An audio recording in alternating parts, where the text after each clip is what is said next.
Sliding nainabagi thorom asida mayambu taramno oksari ngasi nainagadar chapter asidi Romans 12:9-21 amangda nainagiba adugi makhani maruaina ngasi nainagadar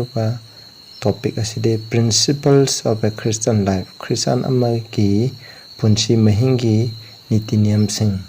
Christian amagi punsi hingbu matamda akhoi kari niti niyam sing chakadage habisigi maramda akhoi nainasi masigi verse ngase 9-21 je suki matik phajai masi Christian oiba khoi khuding mangna phajana nainaduna masi ilaga chana pohonase ahan badai khoi shoda pathana thausi sagada laibe ipa yam thaga sare khoi na hoji Christian amagi punsi hingbada kari niti niyom sanagadage habisigi maramda pana ki shastra dagi khadana nagadori masida nahana popibiu tariba isnausndasu popibiu hariba niti niyamse akhoi gi punsida induna ngaktuna satpang manbiu Prabhu Jesu gi minde puramdari amen koi verse 9-10 hana paminasi 9 da hai nakhoi gi nungsinabadu tawsanaba yaudana nungsiu phattabadu tuguchau afaba adu chena payu hamni sida verse 9 da hai nakhoi amaga thaujan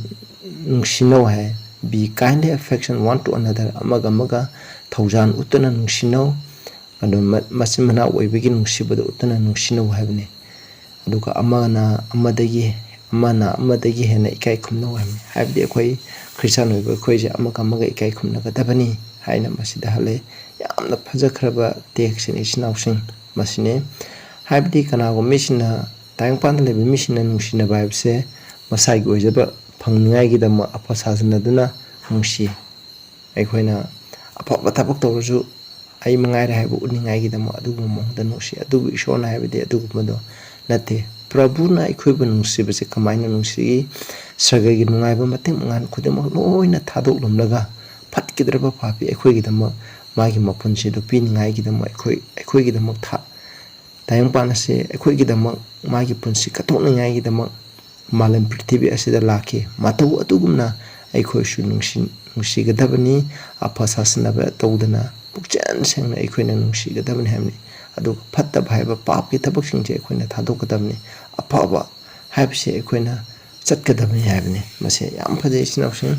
aduna aikhoi amaga nungsinaba lai aduga amaga ikai khumna bhaibse yam maru hai sida jo Ephesians pasigi agina huji pakiba text ngase atopa Bible text myam pairaga chamanaba Bible text myam pabe hai du matam leitabna ai paroi samna ai anum haijarage yengsi Ephesians 4:32 da jo hai aikhoi je amaga thaujan unno koi thamoi nongno haidi aikhoi gi thamoi je tender hearted oyu amana amabu kopino Christian maram gi dama ishona nakhoi gi pap kopi bugumna aikhoi amaga kongno haine kanago mina aingonda lalakpa tardi laliba mi duda aingon aina copy gadabani aduga laliba mi duna sa aingonda lale haijabagi adugumado laigadabni akhoi copy baibse kwai chawba Christian amiki punsida kwai chawba kunna haibse copy ba haibasni aingonda aranba tarokpa mi amabu aina copy ba ngambase masigi kunnasne maramdi akhoi tayangpanda leiriba tayangpanda lakarpa mi pong khuding mana pap thokre masi ishorgi mayokdam maralang sinjabane adubu asuki mate chawba ikhoina ishodang janba maran se koni ngai gi damo Prabhu Jesu Krishna tang panda lakpiyaba aduga mana ikhoi damo sebi crosta ikhoina pukadaba papki tandi khai pubi mangona sangjaba mebang khudama ki papu kopiyaba adugumna ikhoi je kokadamne adu Colossians 3:12-14 da saije akhoi ishoi khandokhraba mi amo oina aikhoina nungsiba asengba aduga minungsi goiba tengkot thaujan ase aduga akoina pungingda nolukpa aduga ingtappa awaba khangbase asigumje aikhoina aduguma phichon ado sesi habne mase aduguma lamchada do sasi aikhoi amaga amana amabu khangba khanasi amana amabu copy nasi kanagumba nakhoi gi marakta khanaba lesu Kristana copy bukumna nakhoi su copy habese aduga punam asiki matak nungsi bhaibse phichol oina seru habi aikhoina tokthorop kurim aikhoina ngang basakpa tawtoba khudimukta nungsibaje ulu masina aikoigi marakta laibako aikoigi lipunje chesan hangani hamne sinausa nungsibaki mamangda lepangam gata kana su leite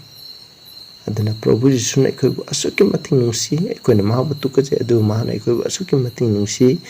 adu Prabhu na aikoibu asuki mating nungsi aduna mahaki nungsibu mamangda aikoi lepangam deba sinausa madune akoina Christian gi principle habi kwani maru nungsiba habisni aduga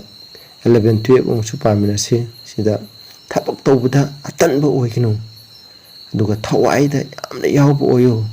ishorbu seba taw hamne ishorbu seba tawba aduga khoi thawai aksang yawna king launa akhone tabak taw habin masida hari se ko aduga rejoice in hope patient in tribulation akhone asada haraugadabni akhoi asaja karino Prabhu na lakpa Prabhu na nishuba laga akhoi se magulo ina nasragada samina habjina akhoi Krishna mi asa kwai chawba asane siuma asa chide akhoi harauje aduga akhoi awaba khangma khanse aduna Prabhu Jisu na akhoi gi dama kya mate awaba khangbi giba manger de gina Calvary phawda mikum khuding ma awaba nangke awaba khangke aduni adu magi sebok sinaju asukam mate awaba khangki sebok khuding ma asumba gidamo Prabhu Jisu Krista gidamo thawai thaki adumna awaba sukim mate nangki aduna akhoi chu Prabhu Jisu Krista gidamo akhoi Krista dharma sapa gidamo onairaba matamda akhoi khangma kansi akhoi Prabhu gumna aduga magi sebokumna akhoi khangma kansi habne continue stand in prayer adu lepna itana akhoi gi pangan je krai de lakhani akhoi na haijaba ishod haijaba kanba nupa adu asukimati kanbo agini haijaba Swalaba nupa ado akhona Satan ga lanthing labadasu adu any thabak tawba matamda pangan sakti leiroiba adun asayang Christian amaki punsido hingbangam moiba aduna prayer is the bread of the life haine kana go min hai prathana haibsina akhoi ahingbagi shor aduni akhona shor hondar kate akhona hingbangam de adumai tawdana akhona prathana yaudar gade Christian amagi punsida prathana yaudride hingbangam moi danena nomada ahumlak tawi adugumna akhoi huji aroiba matamda hingba mina akhona di masigi hena akhona prathana tawba tai habsne aduga first Timothy 5 ki aitha jo sumna hai kari habra akhoi chida yengse kana gumbana yum palaba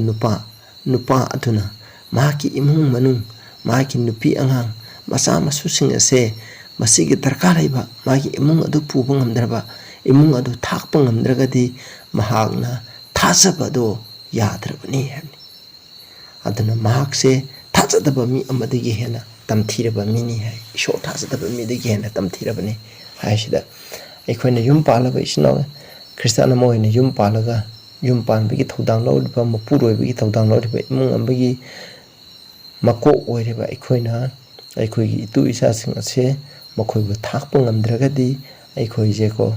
kawgumsi aikoi ishorgi sira phangabni aikoina thajabase Kristiangi thajabase khoi hadrabni aikoi je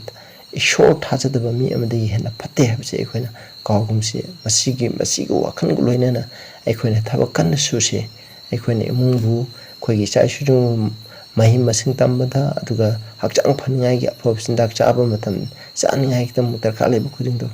aikoina angam bithak to honasi habse aina mayam da haisari aduga exporting 22 da hai aikoi thajabada ko akhoi thajabada akhoi thajaba akhoi amaga akhoi thajaba chesi akhoi thajabada makha thana chaningai akhoi puning thoganasi aduga hai aikoina awanang nangbagi mapana ishogi ning thole bakta sangadabani hai sinausa aikoina awanang yaudana aikoina Prabhu Jisu Krista muki dama aikoi ki punsida awanang haibudu nangdana tribulation habse nangdana aikoina ishogi ning thole bakta changbanga moyaba aduga sinausa aikoina nungaiba pawamna aikoina awaba nanglaga aikoina arang khubam phangba ishogi ning thole bakta satpa targadi arang khubam ase suki matik hong abani aikoina aikoigi punsi katlaga aikoina arang khubam phangba ngamba habase aikoi suki matik hong abani sinausa aduna kanao mina aikoina arang khubam phangningai gi dama karigumba awaba thabakya tawbe ai honabe ai adubu sida baibuna habde aikoina Prabhu ki dama awanang khang habse ꯑꯋꯥ ꯅꯪꯕ ꯑꯁꯤꯒꯤ ꯃꯄꯥꯟꯗ ꯑꯩꯈꯣꯏꯅ ꯆꯠꯀꯗꯕꯅꯤ ꯍꯥꯏꯕꯅꯤ ꯑꯩꯈꯣꯏꯅ ꯄ꯭ꯔꯚꯨꯒꯤꯗꯃꯛ ꯑꯩꯈꯣꯏꯅ ꯇꯥꯏꯕꯪꯄꯥꯟꯗ ꯂꯩꯔꯤꯕ ꯏꯁꯣꯔꯒꯤꯗꯃꯛ ꯑꯋꯥꯕ ꯅꯪꯕꯁꯤ ꯈꯖꯤꯛꯇꯪ ꯄ꯭ꯔꯚꯨꯅ ꯑꯩꯈꯣꯏꯒꯤꯗꯃꯛ ꯅꯪꯈꯤꯕ ꯑꯋꯥꯕꯗꯨꯗꯤ ꯑꯁꯨꯛꯀꯤ ꯃꯇꯤꯛ ꯌꯥꯝꯃꯤ ꯃꯁꯤ ꯆꯥꯡꯗꯝꯅꯕꯗ ꯂꯣꯏꯕ ꯅꯥꯏꯗꯦ ꯑꯗꯨꯅ ꯈꯤꯇꯪ ꯑꯋꯥꯕ ꯅꯪꯉꯒ ꯑꯩꯈꯣꯏꯅ ꯁꯔꯒ ꯆꯠꯄ ꯍꯥꯏꯕꯁꯦ ꯌꯥꯝꯅ ꯑꯐꯕ ꯊꯕꯛ ꯑꯃꯅꯤ ꯑꯗꯨꯅ ꯑꯩꯈꯣꯏꯅ ꯑꯋꯥ ꯅꯪ ꯂꯥꯛꯄ ꯃꯇꯝꯗ ꯄ꯭ꯔꯚꯨꯒꯤꯗꯃꯛ ꯃꯤꯑꯣꯠ ꯃꯤꯅꯩ ꯑꯩꯈꯣꯏꯗ ꯆꯠꯊꯔꯛꯄ ꯃꯇꯝꯗ ꯑꯩꯈꯣꯏꯅ ꯈꯥꯡꯕ ꯀꯟꯁꯤ ꯍꯥꯏꯅ ꯑꯩꯅ ꯃꯌꯥꯝꯗ ꯍꯥꯏꯖꯔꯤ ꯃꯔꯝꯗꯤ ꯃꯁꯤꯒꯤ ꯃꯄꯥꯟꯗ ꯑꯩꯈꯣꯏꯅ ꯁꯔꯒ ꯆꯠꯄ ꯐꯪꯒꯅꯤ ꯍꯥꯏꯅ ꯑꯁꯨꯝꯅ ꯍꯥꯏ ꯑꯗꯨꯒ ꯃꯊꯪꯗ 13 to 15ꯗ ꯌꯦꯡꯁꯤ ꯁꯤꯗ ꯌꯥꯝ ꯐꯖꯩ ꯁꯤꯗꯁꯨ ꯑꯩꯈꯣꯏ ꯈ꯭ꯔꯤꯁꯇꯥꯟ ꯑꯣꯏꯕ ꯙꯔꯃ ꯆꯦꯟꯕ ꯑꯩꯈꯣꯏ ꯈ꯭ꯔꯤꯁꯇꯥꯟ ꯑꯣꯏꯕꯁꯤꯡꯒꯤ ꯂꯨꯈ꯭ꯔꯥꯕꯤ ꯂꯩꯔꯤꯕ ꯑꯩꯈꯣꯏꯒꯤ ꯂꯥꯏꯔꯕ ꯃꯤꯁꯤꯡ ꯑꯁꯦ ꯃꯈꯣꯏꯒꯤ ꯗꯔꯀꯥꯔ ꯂꯩꯕꯗꯣ ꯑꯩꯈꯣꯏꯅ ꯌꯦꯟꯊꯣꯛꯄꯤꯌꯨ ꯍꯥꯏ ꯒꯤꯚꯟ ꯇꯨ ꯍꯣꯁꯄꯤꯇꯥꯂꯤꯇꯤ ꯑꯗꯨꯒ ꯑꯩꯈꯣꯏꯅ ꯁꯦꯕꯥ ꯇꯧꯕ ꯍꯩꯕ ꯑꯇꯤꯊꯤ ꯁꯦꯕꯥ ꯇꯧꯕ ꯍꯩꯕꯁꯦ ꯑꯩꯈꯣꯏ ꯌꯥꯝ ꯍꯩ ꯏꯆꯤꯟꯅꯥꯎꯁꯦ ꯃꯁꯤꯅ ꯍꯥꯏꯕꯗꯤ ꯑꯩꯈꯣꯏ ꯈ꯭ꯔꯤꯁꯇꯥꯟ ꯑꯃꯒꯤ ꯄꯨꯟꯁꯤꯗ ꯈ꯭ꯋꯥꯏꯗꯒꯤ ꯃꯔꯨ ꯑꯣꯏꯕꯁꯦ ꯋꯥ ꯉꯥꯡꯉꯒ ꯊꯕꯛ ꯇꯧꯊꯣꯛꯇꯕꯗꯨ ꯅꯠꯇꯦ ꯏꯆꯤꯟꯅꯥꯎꯁꯥ ꯑꯩꯈꯣꯏꯅ ꯑꯩꯈꯣꯏꯒꯤ ꯊꯥꯖꯃꯤꯟꯅꯔꯦ ꯑꯩꯈꯣই ꯊꯥꯖꯃꯤꯟꯅꯕ ꯏꯆꯤꯟꯅꯥꯎꯁꯤꯡꯒꯤ ꯃꯔꯛꯇ ꯑꯋꯥꯕ ꯇꯥꯕ ꯑꯅꯪꯕ ꯇꯥꯕ ꯑꯗꯨꯒꯨꯝꯕ ꯃꯤꯁꯤꯡ ꯑꯗꯨꯗ ꯑꯩꯈꯣꯏꯅ ꯃꯇꯦꯡ ꯄꯥꯡꯅꯒꯗꯕꯅꯤ ꯍꯥꯏꯕꯁꯦ ꯌꯥꯝ ꯃꯔꯨ ꯑꯣꯏ ꯑꯗꯨ ꯃꯁꯤ ꯈ꯭ꯋꯥꯏꯗꯒꯤ ꯑꯐꯕ ꯊꯕꯛ ꯑꯃꯅꯤ ꯑꯩꯈꯣꯏꯅ ꯀꯥꯎꯊꯣꯛꯄ ꯌꯥꯗꯦ ꯃꯁꯤꯕꯨ ꯇꯧꯗ꯭ꯔꯕ ꯑꯩꯈꯣꯏ ꯈ꯭ꯔꯤꯁꯇꯥꯟ ꯅꯠꯇꯦ ꯍꯥꯏꯅ ꯑꯩꯈꯣꯏꯅ ꯍꯥꯏꯕ ꯌꯥꯏ ꯁꯤꯗ ꯑꯗꯨꯒ ꯑꯩꯈꯣꯏꯅ ꯍꯣꯁꯄꯤꯇꯥꯂꯤꯇꯤ ꯍꯥꯏꯕꯁꯦ ꯃꯁꯤꯁꯨ ꯑꯩꯈꯣꯏꯗ ꯑꯆꯥ ꯄꯤꯊꯛ ꯍꯥꯏꯕꯁꯦ ꯌꯥꯝ ꯐꯩ ꯑꯗꯨꯅ ꯍꯤꯕ꯭ꯔꯨ 13:1-2ꯗ ꯍꯥꯏ ꯅꯈꯣꯏꯒꯤ ꯅꯆꯤꯟꯅꯥꯎ ꯑꯣꯏꯕꯒꯤ ꯅꯨꯡꯁꯤꯕꯗ ꯃꯈꯥ ꯆꯠꯊꯗꯨꯅ ꯂꯩꯌꯨ ꯅꯈꯣꯏꯅ ꯂꯝꯂꯥꯟꯕ ꯃꯤꯁꯤꯡꯕꯨꯀꯣ ꯅꯈꯣꯏ ꯏꯃꯨꯡꯗ ꯀꯧꯁꯟꯕ ꯃꯈꯣꯏꯕꯨ ꯄꯤꯖ ꯄꯤꯊꯛ ꯇꯧꯕ ꯀꯥꯎꯒꯅꯨ ꯍꯥꯏ ꯃꯔꯝꯗꯤ ꯑꯁꯨꯝꯅ ꯇꯧꯕ ꯑꯁꯤꯅ ꯑꯩꯈꯣꯏꯅ ꯈꯪꯗꯅ ꯁꯔꯒꯗꯨꯠ ꯐꯥꯎꯕ ꯁꯦꯕꯥ ꯇꯧꯏ ꯍꯥꯏ ꯃꯁꯤ ꯑꯕ꯭ꯔꯥꯍꯝꯒꯤ ꯋꯥꯔꯤꯗ ꯂꯣꯠꯀꯤ ꯋꯥꯔꯤꯗ ꯂꯣꯏꯅꯃꯛ ꯑꯩꯈꯣꯏꯅ ꯊꯨꯡꯉꯤꯕꯁꯤꯅꯤ ꯑꯕ꯭ꯔꯥꯍꯝꯁꯨ ꯑꯩꯈꯣꯏꯅ ꯃꯈꯣꯏꯒꯤ ꯁꯣꯗꯣꯝ ꯒꯣꯃꯣꯔꯥ ꯃꯉꯥꯅꯤꯉꯥꯏꯒꯤ ꯁꯔꯒꯗꯨꯠ ꯊꯥꯔꯛꯄ ꯃꯇꯝꯗ ꯃꯈꯣꯏꯅ ꯃꯤꯒꯤ ꯁꯛꯇꯝ ꯂꯧꯔ ꯂꯥꯛꯄ ꯃꯇꯝꯗ ꯃꯈꯣꯏꯅ ꯃꯈꯣꯏꯒꯤ ꯏꯃꯨꯡꯗ ꯀꯧꯁꯜꯂꯤ ꯂꯣꯠꯅꯁꯨ ꯀꯧꯁꯜꯂꯦꯕ ꯑꯁꯨꯃꯥꯏꯅ ꯇꯧꯗꯅ ꯃꯈꯣꯏꯅ ꯇꯥꯏꯕꯪ ꯃꯤꯅꯤ ꯍꯥꯏꯅ ꯈꯜꯂꯒ ꯃꯈꯣꯏꯅ ꯁꯦꯕꯥ ꯇꯧꯕ ꯃꯇꯝꯗ ꯁꯔꯒꯗꯨꯠ ꯐꯥꯎꯕ ꯁꯦꯕꯥ ꯇꯧꯕ ꯐꯪꯉꯦꯕ ꯑꯁꯨꯛꯀꯤ ꯃꯇꯤꯛ ꯑꯩꯈꯣꯏꯅ ꯍꯣꯁꯄꯤꯇꯥꯂꯤꯇꯤ ꯂꯩꯕ ꯍꯥꯏꯕꯁꯦ ꯌꯥꯝ ꯐꯕ ꯑꯃꯅꯤ 14ꯗ ꯍꯥꯏ ꯑꯗꯨ ꯅꯈꯣꯏꯕꯨ ꯑꯣꯠꯅꯩꯕ ꯃꯤꯁꯤꯡꯗꯣ ꯕꯣꯔ ꯄꯤꯌꯨ ꯑꯗꯨꯒ ꯕꯣꯔ ꯄꯤꯌꯨ ꯁꯤꯔꯥꯞ ꯇꯧꯒꯅꯨ ꯍꯥꯏ ꯃꯁꯤꯒꯤ ꯄ꯭ꯔꯤꯟꯁꯤꯄꯜ ꯑꯁꯤꯗꯤ ꯀꯗꯥꯏꯗꯒꯤ ꯐꯪꯉꯤ ꯑꯩꯈꯣꯏꯅ ꯃꯦꯊ꯭ꯌꯨ 5:44ꯗꯁꯨ ꯍꯥꯏ ꯅꯈꯣꯏꯒꯤ ꯌꯦꯛꯅꯕꯁꯤꯡ ꯅꯨꯡꯁꯤꯌꯨ ꯍꯥꯏꯕꯗꯣ ꯃꯗꯨꯅꯦꯕ ꯄ꯭ꯔꯚꯨ ꯖꯤꯁꯨ ꯈ꯭ꯔꯤꯁꯇ ꯃꯁꯥꯃꯛꯅ ꯃꯍꯥꯛꯄꯨ ꯍꯥꯠꯄ ꯃꯍꯥꯛꯀꯤ ꯃꯃꯥꯏꯗ ꯇꯤꯟ ꯊꯤꯖꯤꯟꯕ ꯑꯗꯨꯅ ꯃꯉꯣꯟꯗ ꯇꯥꯟꯅ ꯊꯤꯟꯕ ꯌꯣꯠꯄꯤꯅ ꯊꯥꯕ ꯃꯤꯁꯤꯡ ꯑꯗꯣ ꯄ꯭ꯔꯚꯨ ꯖꯤꯁꯨ ꯈ꯭ꯔꯤꯁꯇꯅ ꯏꯄꯥ ꯏꯁꯣꯔꯗ ꯍꯥꯏ ꯏꯄꯥ ꯃꯈꯣꯏꯅ ꯈꯪꯗꯗꯨꯅ ꯇꯧꯔꯤꯕꯅꯤ ꯉꯥꯛꯄꯤꯌꯨ ꯍꯥꯏꯅ ꯑꯗꯨꯒꯨꯝꯕ ꯉꯥꯛꯄꯤ ꯍꯥꯏꯕ ꯒꯨꯟ ꯑꯗꯨ ꯂꯩꯌꯦꯕ ꯑꯗꯨꯒꯨꯝꯕ ꯒꯨꯟ ꯑꯗꯣ ꯈ꯭ꯔꯤꯁꯇꯥꯟ ꯑꯣꯏꯕ ꯑꯩꯈꯣꯏꯗ ꯂꯩꯒꯗꯕꯅꯤ ꯃꯤꯅ ꯑꯩꯈꯣꯏꯗ ꯐꯅ ꯑꯔꯥꯟꯕ ꯇꯧꯔꯒꯁꯨ ꯃꯈꯣꯏꯕꯨ ꯉꯥꯛꯄꯤꯕ ꯉꯝꯕ ꯍꯥꯏꯕꯁꯦ ꯌꯦꯛꯅꯕꯕꯨ ꯅꯨꯡꯁꯤꯕ ꯉꯝꯕ ꯍꯥꯏꯕꯁꯦ ꯑꯁꯨꯛꯀꯤ ꯃꯇꯤꯛ ꯆꯥꯎꯕ ꯈꯨꯗꯣꯜ ꯑꯃꯅꯤ ꯍꯥꯏꯔꯤꯕ ꯈꯨꯗꯣꯜ ꯑꯁꯦ ꯄ꯭ꯔꯚꯨꯅ ꯅꯪ ꯑꯩꯒꯤ ꯊꯃꯣꯏꯗ ꯂꯩꯕꯤꯕ ꯅꯠꯇꯅꯗꯤ ꯂꯩꯕꯤꯕꯒꯤ ꯃꯄꯥꯟꯅ ꯅꯪꯅ ꯄꯣꯛꯄ ꯅꯠꯇꯅꯗꯤ ꯃꯁꯤꯒꯤ ꯑꯩꯈꯣꯏꯕꯨ ꯇꯨꯀꯠꯆꯕ ꯃꯤꯁꯤꯡꯕꯨ ꯅꯨꯡꯁꯤꯕ ꯉꯝꯕ ꯍꯥꯏꯕꯁꯦ ꯑꯣꯏꯊꯣꯛꯇꯕꯅꯦꯕ ꯑꯗꯨꯅ ꯄꯨꯝꯅꯃꯛ ꯄ꯭ꯔꯚꯨꯒꯤ ꯃꯄꯥꯟꯅ ꯄꯨꯝꯅꯃꯛ ꯑꯁꯦ ꯑꯣꯏꯊꯣꯛꯄ ꯉꯝꯒꯅꯤ ꯍꯥꯏ ꯑꯗꯨꯒ 15ꯗ ꯍꯔꯥꯎꯃꯤꯟꯅꯕꯁꯤꯡꯒ ꯍꯔꯥꯎꯃꯤꯟꯅꯧ ꯇꯦꯡꯊꯥꯃꯤꯟꯅꯕꯁꯤꯡꯒ ꯇꯦꯡꯊꯥꯃꯤꯟꯅꯧ ꯍꯥꯏꯕꯅꯤ ꯍꯥꯏꯗꯤ ꯑꯩꯈꯣꯏꯒꯤ ꯃꯔꯨꯞ ꯃꯄꯥꯡ ꯀꯩꯔꯣꯟꯅꯕꯅ ꯀꯔꯤꯒꯨꯝꯕ ꯑꯃꯒꯤꯗꯃꯛ ꯅꯨꯡꯉꯥꯏꯕ ꯃꯇꯝꯗ ꯑꯩꯈꯣꯏ ꯁꯔꯨꯛ ꯌꯥꯒꯗꯕꯅꯤ ꯑꯩꯈꯣꯏꯅ ꯃꯃꯥ ꯃꯄꯥ ꯀꯩꯒꯨꯝꯕ ꯅꯨꯡꯁꯤꯕ ꯃꯤꯁꯤꯡ ꯀꯥꯏꯅꯕ ꯑꯗꯨꯒ ꯑꯋꯥ ꯑꯅꯥ ꯇꯥꯕ ꯁꯤꯕ ꯃꯇꯝꯗꯁꯨ ꯃꯈꯣꯏꯒ ꯇꯦꯡꯊꯥꯃꯤꯟꯅꯒꯗꯕꯅꯤ ꯍꯥꯏꯕꯁꯤꯅꯦꯕ ꯍꯥꯏꯕꯗꯤ ꯑꯩꯈꯣꯏꯁꯦ ꯅꯨꯡꯉꯥꯏꯅ ꯀꯞꯄꯦ ꯀꯞꯃꯤꯟꯅꯒꯗꯕꯅꯤ ꯆꯥꯔꯦ ꯆꯥꯃꯤꯟꯅꯒꯗꯕꯅꯤ ꯅꯣꯛꯑꯦ ꯅꯣꯛꯃꯤꯟꯅꯒꯗꯕꯅꯤ ꯍꯔꯥꯎꯔꯦ ꯍꯔꯥꯎꯃꯤꯟꯅꯒꯗꯕꯅꯤ ꯍꯥꯏꯕꯁꯦ ꯃꯁꯤꯅꯦꯕ ꯃꯁꯤꯗꯒꯤ ꯍꯦꯟꯅ ꯐꯕ ꯑꯇꯩ ꯂꯝꯕꯤ ꯂꯩꯇꯦ ꯑꯗꯨꯒ ꯑꯩꯈꯣꯏꯅ ꯑꯃꯨꯛ ꯌꯦꯡꯁꯤ 16 to 18ꯗ ꯑꯃꯨꯛ yengsi sida hai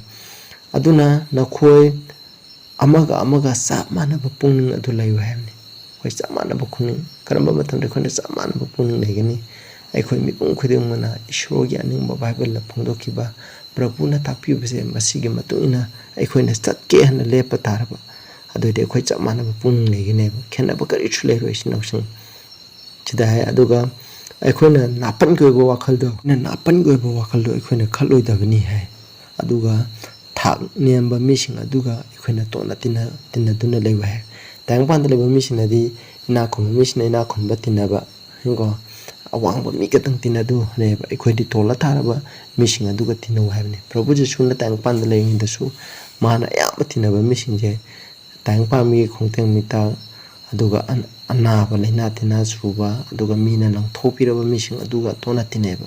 ꯑꯗꯨꯒꯨꯝꯕ ꯃꯔꯝꯆꯠ ꯑꯗꯨ ꯑꯩꯈꯣꯏꯅ ꯎꯠꯀꯗꯕꯅꯤ ꯑꯗꯨꯒ ꯑꯩꯈꯣꯏ ꯏꯁꯥꯒꯤ ꯋꯥꯈꯜꯗ ꯁꯤꯡꯖꯕꯁꯦ ꯇꯧꯒꯅꯨ ꯍꯥꯏꯕꯅꯤ ꯏꯁꯥꯒꯤ ꯋꯥꯈꯜꯗ ꯁꯤꯡꯕ ꯃꯤꯁꯦ ꯈ꯭ꯋꯥꯏꯗꯒꯤ ꯑꯄꯪꯕꯅꯤ ꯍꯥꯏꯅ ꯄꯥꯎꯔꯧꯗꯁꯨ ꯑꯁꯨꯝꯅ ꯍꯥꯏ ꯑꯗꯨꯒ 17ꯗ ꯍꯥꯏ ꯃꯤꯅ ꯑꯐꯕ ꯐꯠꯇꯕꯒꯤꯗꯃꯛ ꯐꯠꯇꯕꯅ ꯍꯟꯒꯅꯨ ꯑꯗꯨꯒ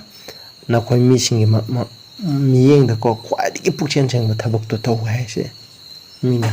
ꯄꯨꯛꯆꯦꯜ ꯁꯦꯡꯕ ꯊꯕꯛꯇꯣ ꯇꯧ ꯍꯥꯏ ꯑꯗꯨꯒ 18ꯗ ꯍꯥꯏ ꯌꯥꯔꯤꯕ ꯃꯈꯩ ꯅꯈꯣꯏ ꯃꯤ ꯈꯨꯗꯤꯡꯃꯛꯀ ꯁꯥꯟꯇꯤ ꯂꯩꯅ ꯈꯟꯅꯗꯅ ꯀꯩꯔꯣꯜ ꯂꯩꯀꯥꯏ ꯑꯩꯈꯣꯏ ꯂꯩꯔꯤꯕ ꯏꯆꯤꯟ ꯏꯅꯥꯎꯁꯤꯡꯒ ꯈꯟꯅꯗꯅ ꯌꯥꯔꯤꯕ ꯃꯈꯩ ꯂꯩꯌꯨ ꯍꯥꯏꯕꯅꯤ ꯑꯗꯩꯁꯨ ꯈꯟꯅꯕ ꯍꯥꯏꯕꯁꯦ ꯈ꯭ꯔꯤꯁꯇꯥꯟꯒꯤ ꯃꯔꯝꯁꯨ ꯅꯠꯇꯦꯕ ꯃꯤꯅ ꯑꯩꯈꯣꯏꯗ ꯐꯅ ꯑꯃ ꯍꯥꯏꯔꯛꯀꯦꯔꯥ ꯑꯃ ꯑꯣꯏꯔꯒꯦꯔꯥ ꯑꯩꯈꯣꯏꯅ ꯈꯥꯡꯕ ꯉꯥꯛꯄꯤꯕ ꯍꯩꯕ ꯒꯨꯟ ꯑꯁꯤꯒ ꯂꯣꯏꯅꯅ ꯃꯤꯄꯨꯝ ꯈꯨꯗꯤꯡꯃꯛ ꯁꯥꯟꯇꯤ ꯂꯩꯅ ꯂꯩꯃꯤꯟꯅꯅꯕ ꯍꯣꯠꯅꯧ ꯍꯥꯏꯕꯁꯦ ꯃꯁꯤꯗ ꯍꯥꯏꯗꯤ ꯑꯩꯈꯣꯏ ꯑꯔꯣꯏꯕꯗ ꯑꯃꯨꯛ ꯆꯠꯁꯦ ꯚꯔꯁ 2ꯗ ꯄꯥꯃꯤꯟꯅꯔꯒꯀꯣ ꯑꯗꯨꯒ ꯅꯨꯡꯁꯤꯔꯕ ꯏꯆꯤꯟ ꯏꯅꯥꯎꯁꯤꯡ ꯅꯈꯣꯏ ꯅꯁꯥꯃꯛꯇ ꯂꯃꯟ ꯈꯨꯝꯒꯅꯨ ꯑꯗꯨꯒꯤ ꯃꯍꯨꯠꯇ ꯏꯁꯣꯔꯗ ꯑꯁꯥꯎꯕꯒꯤ ꯃꯐꯝ ꯄꯤꯌꯨ ꯍꯥꯏ ꯃꯔꯝꯗꯤ ꯏꯁꯣꯔꯅ ꯍꯥꯏ ꯂꯃꯟ ꯈꯨꯝꯕꯁꯦ ꯑꯩꯒꯤꯅꯤ ꯑꯩꯅ ꯃꯈꯣꯏꯗ ꯃꯤꯅ ꯇꯧꯕ ꯑꯗꯨꯒꯤ ꯃꯇꯨꯡ ꯏꯟꯅ ꯄꯤꯒꯅꯤ ꯍꯥꯏꯅ ꯏꯁꯣꯔꯅ ꯍꯥꯏ ꯁꯤꯗ ꯍꯥꯏ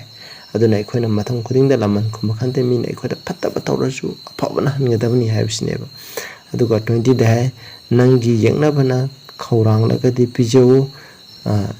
ꯆꯥꯛ ꯂꯥꯝꯂꯒꯗꯤ ꯄꯤꯖꯧ ꯈꯧꯔꯥꯡꯂꯒꯗꯤ ꯄꯤꯊꯛꯎ ꯑꯁꯨꯝ ꯇꯧꯕꯅ ꯃꯍꯥꯛꯀꯤ ꯃꯀꯣꯛꯇ ꯑꯆꯥꯛꯄ ꯃꯩꯇꯥꯟ ꯑꯔꯥꯕ ꯊꯝꯕꯒ ꯆꯞ ꯃꯥꯟꯅꯩ ꯍꯥꯏꯕꯅꯤ ꯃꯁꯤꯅ ꯍꯥꯏꯕꯗꯤ ꯀꯩꯅꯣ ꯑꯐꯕ ꯇꯧ ꯍꯥꯏꯕꯅꯤ ꯁꯤꯗ 21ꯗ ꯕꯤ ꯅꯣꯠ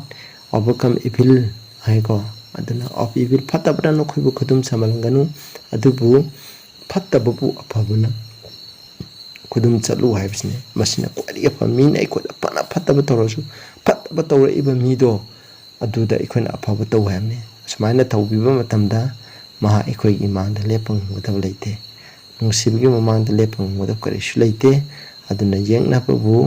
ꯌꯦꯡꯅꯕꯅ ꯆꯥꯛ ꯂꯥꯝꯕ ꯃꯇꯝꯗ ꯑꯩꯈꯣꯏꯅ ꯄꯤꯖꯕꯤꯕ ꯌꯦꯡꯅꯕꯅ ꯈꯧꯔꯥꯡꯕ ꯃꯇꯝꯗ ꯑꯩꯈꯣꯏꯅ ꯄꯤꯊꯛꯄꯤꯕ ꯌꯦꯡꯅꯕꯒꯤ ꯁꯟ ꯅꯥꯟꯊꯣꯛꯄ ꯃꯇꯝꯗ ꯑꯩꯈꯣꯏꯅ ꯄꯨꯕꯤꯕ ꯃꯁꯦ ꯑꯁꯨꯃꯥꯏꯅ ꯇꯧ ꯇꯥꯔꯗꯤ ꯑꯩꯈꯣꯏꯗ ꯐꯠꯇꯕ ꯇꯧꯔꯤꯕ ꯃꯤꯁꯤꯡꯗꯨꯗ ꯑꯐꯕꯅ ꯍꯟꯕ ꯇꯥꯔꯒꯗꯤꯀꯣ ꯃꯈꯣꯏ ꯇꯨꯝꯕ ꯌꯥꯔꯣꯏ ꯏꯆꯤꯟ ꯏꯅꯥꯎꯁꯥ ꯃꯁꯤ ꯀꯣꯛꯇ ꯃꯩꯇꯥꯟ ꯑꯔꯥꯕ ꯊꯝꯕꯒ ꯆꯞ ꯃꯥꯟꯅꯅꯤ ꯀꯣꯛꯇ ꯃꯩꯇꯥꯟ ꯑꯔꯥꯕ ꯊꯝꯕ ꯍꯥꯏꯕꯁꯤ ꯃꯁꯤ ꯆꯥꯛꯊꯦꯛꯀꯅꯤ ꯇꯨꯝꯕ ꯉꯝꯃꯣꯏ ꯑꯗꯨꯝꯅ ꯑꯩꯈꯣꯏꯒꯤ ꯀꯣꯛꯁꯦꯀꯣ ꯃꯇꯪ ꯃꯈꯥ ꯑꯣꯜꯍꯟꯒꯅꯤ ꯍꯥꯏꯕꯅꯤ ꯃꯁꯤꯅꯤ ꯑꯗꯨꯅ ꯄ꯭ꯔꯚꯨꯅ ꯑꯩꯈꯣꯏꯗ ꯇꯥꯛꯄꯤꯕ ꯂꯃꯟ ꯈꯨꯝꯕꯒꯤ ꯈ꯭ꯋꯥꯏꯗꯒꯤ ꯑꯐꯕ ꯅꯤꯌꯣꯝꯗꯤ ꯐꯠꯇꯕ ꯇꯧꯔꯤꯕ ꯃꯤ ꯑꯗꯨꯗ ꯕꯣꯔ ꯄꯤꯕ ꯑꯗꯨꯅ ꯃꯁꯤꯒꯤ ꯃꯄꯥꯟꯅ ꯑꯩꯈꯣꯏꯅ ꯃꯈꯣꯏ ꯐꯠꯇꯕꯁꯤꯡ ꯑꯗꯨꯕꯨ ꯑꯩꯈꯣꯏꯅ ꯖꯣꯏ ꯇꯧꯕ ꯉꯝꯒꯅꯤ ꯑꯆꯨꯝꯕ ꯂꯝꯕꯤꯗ ꯄꯨꯔꯛꯄ ꯉꯝꯒꯅꯤ ꯍꯥꯏꯔꯤꯕꯁꯤꯡ ꯑꯁꯤ ꯑꯩꯈꯣꯏ ꯈ꯭ꯔꯤꯁꯇꯥꯟ ꯑꯃꯅ ꯍꯤꯡꯕ ꯃꯇꯝꯗ ꯑꯩꯈꯣꯏꯅ ꯆꯠꯀꯗꯕ ꯇꯉꯥꯏ ꯐꯗꯕ ꯒꯨꯟꯁꯤꯡ ꯑꯗꯨꯅꯤ ꯍꯥꯏꯕꯁꯤꯅꯤ ꯑꯗꯨꯅ ꯑꯩꯈꯣꯏꯅ ꯍꯧꯖꯤꯛ ꯇꯝꯈ꯭ꯔꯕ ꯒꯨꯟꯁꯤꯡ ꯑꯁꯦ ꯑꯩꯈꯣꯏꯒꯤ ꯅꯤꯇꯤ ꯅꯤꯌꯣꯝꯁꯤꯡ ꯑꯁꯤ ꯑꯩꯈꯣꯏꯅ ꯆꯠꯁꯤ ꯉꯥꯛꯅ ꯐꯖꯅ ꯆꯠꯁꯤ ꯄ꯭ꯔꯚꯨꯗ ꯊꯥꯖꯁꯤ ꯑꯩꯈꯣꯏ ꯃꯤꯉꯣꯟꯗ ꯄꯤꯖ ꯄꯤꯊꯛ ꯍꯩꯁꯤ ꯑꯗꯨꯅ ꯃꯤꯅ ꯑꯩꯈꯣꯏꯗ ꯐꯠꯇꯕ ꯇꯧꯔꯁꯨ ꯑꯐꯕꯅ ꯍꯟꯁꯤ ꯑꯩꯈꯣꯏꯕꯨ ꯑꯣꯠꯂꯤꯕ ꯃꯤꯁꯤꯡ ꯑꯗꯨꯒꯤꯗꯃꯛ ꯑꯩꯈꯣꯏ ꯄ꯭ꯔꯊꯅꯥ ꯇꯧꯁꯤ ꯄꯨꯛꯆꯦꯜ ꯁꯦꯡꯅ ꯑꯩꯈꯣꯏꯅ ꯅꯨꯡꯁꯤꯅꯁꯤ ꯉꯥꯛꯄꯤꯕ ꯍꯩꯕꯁꯦ ꯑꯩꯈꯣꯏ ꯑꯣꯏꯁꯤ ꯍꯥꯏꯅ ꯑꯩꯅ ꯃꯌꯥꯝꯗ ꯍꯥꯏꯖꯔꯤ ꯇꯥꯕꯤꯔꯤꯕ ꯃꯌꯥꯝ ꯏꯁꯣꯔꯅ ꯕꯣꯔ ꯄꯤꯕ ꯄ꯭ꯔꯊꯅꯥ ꯇꯧꯁꯤ ꯁꯔꯒꯗ ꯂꯩꯕ ꯏꯄꯥ ꯌꯥꯝ ꯊꯥꯒꯠꯆꯔꯦ ꯑꯩꯈꯣꯏꯅ ꯍꯧꯖꯤꯛ ꯇꯝꯈ꯭ꯔꯕ ꯑꯁꯨꯛꯀꯤ ꯃꯇꯤꯛ ꯐꯖꯈ꯭ꯔꯕ ꯈ꯭ꯔꯤꯁꯇꯥꯟ ꯑꯃꯒꯤ ꯄꯨꯟꯁꯤ ꯃꯍꯤꯡ ꯑꯁꯦ ꯃꯁꯤ ꯑꯩꯈꯣꯏꯅ ꯏꯟꯗꯨꯅ ꯆꯠꯆꯕ ꯉꯝꯍꯟꯕꯤꯌꯨ ꯑꯗꯨꯒ ꯃꯁꯤꯒꯤ ꯃꯄꯥꯟꯅ ꯍꯦꯟꯅ ꯕꯣꯔ ꯐꯪꯕ ꯍꯥꯏꯕꯗꯨꯁꯨ ꯑꯣꯏꯍꯟꯕꯤꯌꯨ ꯃꯤ ꯀꯌꯥ ꯑꯃꯁꯨ ꯅꯍꯥꯛꯀꯤ ꯑꯆꯨꯝꯕ ꯂꯝꯕꯤꯗ ꯄꯨꯔꯛꯄ ꯉꯝꯍꯟꯕꯤꯌꯨ ꯄ꯭ꯔꯚꯨ ꯌꯤꯁꯨꯒꯤ ꯃꯤꯡꯗ ꯈꯨꯔꯨꯝꯖꯔꯤ ꯑꯥꯃꯦꯟ